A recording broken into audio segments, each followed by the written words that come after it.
My dear students, आज के जो हमारा लेक्चर है लेक्चर नंबर 6। और आज के जो हमारा टॉपिक का नाम है divisions of living organism in 5 kingdom. 5 kingdom में लिविंग ऑर्गेनिज्म को तकसीम किया गया है। आज का हमारा टॉपिक हम पढ़ेंगे। माय डियर स्टूडेंट्स, आज के जो हमारा लेक्चर है उसका नाम है divisions of living organism in 5 kingdom. देखिए my dear students, in past मतलब पहले जमाने में क्या मतलब तस्वुर किया जाता था। ऑर्गेनिजम्स को कितने ग्रुप्स में क्लासिफाई किया गया था। पहले इन पास्ट में ग्रुप्स को दो ग्रुप जो ऑर्गेनिजम्स को दो ग्रुप्स में तकसीम किया जाता था। किंगडम प्लांट या प्लांट किंगडम में और एनिमल किंगडम में। इन दो ग्रुप्स में ऑर्गेनिज्म को तकसीम किया जाता था क्योंकि नॉलेज इतना ज्यादा वसी नहीं था, इतना ज्यादा वास्ट नहीं था, नए नए ऑर्गेनिज्म डिस्कवर नहीं किए गए थे। कुछ ऑर्गेनिजम्स को उसी के मुताबिक में, जिससे अगर उसका करेक्टर मैच करता था एनिमल के साथ तो एनिमल में डालते थे, अगर प्लांट के साथ तो उसका करेक्टर मैच करता तो वो प्लांट में डालते थे। इन दो ग्रुप्स में तकसीम किया गया था। बट 1969 में एक साइंटिस्ट आया जिसका नाम था रॉबर्ट विटेकर। उसने 5 किंगडम क्लासिफिकेशन पेश किया। देखिए my dear students, Robert Whittaker ने 1969 में उसने 5 किंगडम में ग्रुप को मतलब ऑर्गेनिजम्स को 5 किंगडम में क्लासिफाई किया। Classify living organism in 5 kingdom या 5 मेजर ग्रुप्स में। ठीक है, पहला जो था प्रोकैरियोट्स, दूसरा था प्रोटिस्टा, तीसरा फंजाई, चौथा प्लांटी, पांचवा एनिमिलिया। ये सारे आपने इस तरतीब के साथ याद रखना है। माय डियर स्टूडेंट, थोड़ा सा ब्रीफ इनका इंट्रोडक्शन करते हैं। जैसे 5 किंगडम्स का, जैसे प्रोकैरियोट्स ये ऐसे ऑर्गेनिज्म होते हैं जिनमें न्यूक्लियस है लेकिन न्यूक्लियस बॉन्ड नहीं है।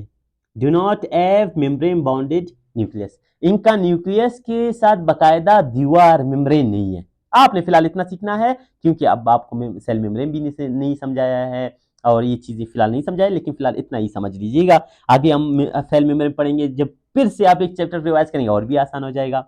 जैसे उनमें प्रोकैरियोट्स में एग्जांपल है किस चीज का, बैक्टीरिया का, साइनोबैक्टीरिया का, ब्लू ग्रीन अल्जी का। मतलब ये ऐसे ऑर्गेनिजम्स है इनके पास न्यूक्लियस है लेकिन न्यूक्लियस में जो मेम्ब्रेन है, जो दीवार है, न्यूक्लियस प्रॉपर दीवार के साथ या प्रॉपर न्यूक्लियस नहीं है इनका। प्रोकैरियोट्स का प्रॉपर न्यूक्लियस, कैरियोट्स कहते हैं न्यूक्लियस, प्रो मतलब बिफोर, मतलब इनमें खास खास न्यूक्लियस नहीं होता। माय डियर स्टूडेंट, जो सेकंड किंगडम है उसका नाम है किंगडम प्रोटिस्टा। किंगडम प्रोटिस्टा में कौन कौन से ऑर्गेनिज्म शामिल है? Unicellular organism. यूनि कहते हैं एक, सेल्युलर मतलब सेल, मतलब ऐसे ऑर्गेनिज्म जो एक सेल से बने हुए हैं और पूरा अपना जिंदगी गुजार रहे हैं। अब या सिंपल मल्टी सेल्युलर या बहुत सिंपल, मतलब ऐसे कि उनका तादाद भी पता है। सिंपल मल्टी सेलुलर है, मतलब मल्टी मतलब ज्यादा, मल्टी कहते हैं किस चीज को, ज्यादा, सेलुलर मतलब सेल, मतलब ऐसे ऑर्गेनिज्म जो कि एक से ज्यादा सेल पर मुश्तमिल हो। हाँ सिंपल हो, बहुत हम तो बहुत कम्प्लेक्स है, बहुत कम्प्लेक्स मल्टी सेलुलर है, सिंपल मल्टी सेलुलर हो। जैसे इसमें जो प्रोटिस्टा में कुछ एग्जांपल्स है, ये एग्जांपल आपने याद रखने हैं। कभी कभी आप क्वेश्चन में पूछ सकते हैं कि क्लेमेडोमोनास प्रोटिस्टा है, प्रोकैरियोटिक क्या है, तो आपको भी पता होना चाहिए क्या है, प्रोटिस्टा है, अमीबा है, वोल्वॉक्स है। ये तमाम एग्जांपल्स आपने प्रोटिस्टा के लिए याद करना है। मतलब प्रोटिस्टा में कौन से ऑर्गेनिज्म शामिल है? यूनिसेलुलर एक सेल से बने हुए या simple multicellular.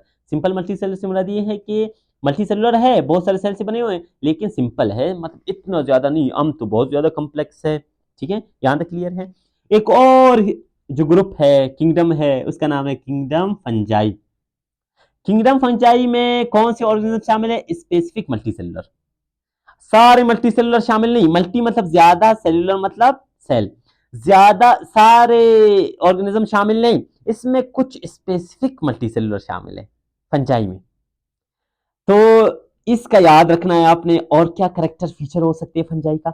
Do not have chlorophyll. Fungi के पास क्लोरोफिल नहीं है। क्लोरोफिल मतलब क्या है? आप मतलब लाइट को जज्ब करना, प्लांट्स जैसी लाइट को जज्ब करना, क्योंकि उनके पास क्लोरोफिल है, लेकिन फंजाई के पास क्लोरोफिल नहीं। जब क्लोरोफिल नहीं तो अपना खुराक को तैयार नहीं कर सकते। इस वजह से हम कहते हैं डिपेंड करते हैं किस चीज पर डिपेंड करते हैं? They depend on other organism. अपना खुराक लेने के लिए दूसरे ऑर्गेनिजम्स पर फंजाई डिपेंड करते हैं, अपना खुराक को तैयार नहीं कर सकते क्योंकि उनके पास क्लोरोफिल नहीं है। देखिए हमने कहा कि फंजाई के पास क्लोरोफिल नहीं है, डिपेंड करता है दूसरे ऑर्गेनिजम्स पर। कैसे? कैसे? जैसे डेड मटेरियल्स ऑफ फूड, जैसे कोई ऑर्गेनिज्म मर जाता है तो फंजाई उनकी डेड मटीरियल, मरे हुए मटीरियल से अपना खुराक तैयार कर सकते हैं और अपना खुराक ले सकते हैं, क्योंकि फंजाई पर क्लोरोफिल होता तो अपना खुराक खुद तैयार कर सकता। यहाँ तक क्लियर माय डियर स्टूडेंट्स। और एक और किंगडम है, उसका नाम है किंगडम प्लांटी। किंगडम प्लांटी में क्या है? किंगडम प्लांटी में तमाम, देखो फंजाई में कुछ स्पेसिफिक मल्टी सेलुलर थे, किंगडम फंजाई में तमाम मल्टी सेलुलर प्लांट्स, जितने भी प्लांट्स है एक से ज्यादा सेल से बने हुए हैं उनको मल्टी सेलुलर कहते हैं, वो तमाम शामिल है किसमें? प्लांटी में। जितने भी प्लांट्स है वो क्या है? मल्टी सेलुलर है, वो तमाम शामिल है किस चीज में? प्लांटी में। अब इसका फीचर्स देखते हैं, इसके खसूसियात, करेक्टर्स देखते हैं, फीचर्स। देखिए इसके फीचर्स क्या क्या हो सकते हैं। प्लांट टी मतलब जो प्लांट्स हैं ये अपना खुराक खुद तैयार कर सकते हैं, प्रीपेयर ओन फूड, अपना खुराक खुद तैयार कर सकते हैं। और इनकी जो सेल है, इनके सेल है, सेल के अराउंड, सेल के गिर्द क्या मौजूद है? सेल वॉल मौजूद है। अब माय डियर स्टूडेंट थोड़ा सा इतना नॉलेज मैंने ब्रीफली थोड़ा समझा रहा हूँ, क्योंकि बुक में यही लिखा हुआ है, यही लिखे हुए हैं। अब क्योंकि आपको सेल वॉल का पता नहीं है तो सेल वॉल आप डिटेल से समझेंगे, लेकिन फिलहाल इतनी पॉइंट्स मैं आपको समझा रहा हूँ अर्थ किंगडम के हवाले से, ये याद कर लो, ज़हन में बिठा लो, आगे आपको उनको बहुत काम देंगे। इसमें कुछ एग्जांपल्स है, जैसे किंगडम प्लांटी के लिए पीच, एप्पल, मस्टर्ड, ठीक है। जैसे आप पीच कहते हैं आड़ू को, एप्पल कहते हैं किस चीज को? एप्पल को, सेब है। और मस्टर्ड, मस्टर्ड है सरसों का जो तेल बनता है, उससे एक पौधा है उसको मस्टर्ड कहते हैं। इस मस्टर्ड के वाले से थोड़ा सा आगे डिटेल्स है वो पढ़ेंगे। देखिए माय डियर स्टूडेंट्स, एक जो किंगडम है, लास्ट किंगडम, किंगडम पांचवा, वो है एनिमिलिया।